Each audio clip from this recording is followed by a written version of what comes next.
Steve smiled. There was the Howard Stark he remembered. Okay. What would it take, then? Apart from a blood sample? How about something only the real captain would know? Like what? You're the one in the Stars and Stripes, pal. You tell me.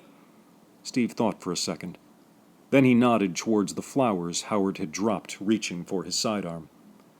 Those for your wife? What's it to you? Nothing. Just, it'd be nice to see you finally settled down instead of fonduing all over town, is all. What the hell are you... Howard's arms went limp in front of him, as his jaw went as wide as his eyes. Well, I'll be damned. You sure I can't get you anything else? Howard topped off Steve's cup with the coffee pot he had ordered from upstairs for a long night at the office, as he had described it to the officer on the other end of the phone. Steve smiled politely. No thanks. Anything? A steak? A beer? The undying thanks of a grateful nation? Because any one of those things are just a phone call away, you know. Howard. All right, fine, Mr. Anonymous. You want to play Lamont Cranston, you go right ahead. Steve sighed.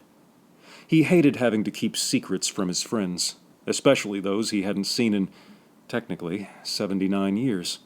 But to be honest, he wasn't sure where he would begin to explain, even if he could.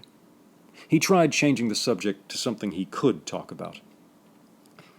I'm really happy you found someone, Howard. Hey, you and me both, pal.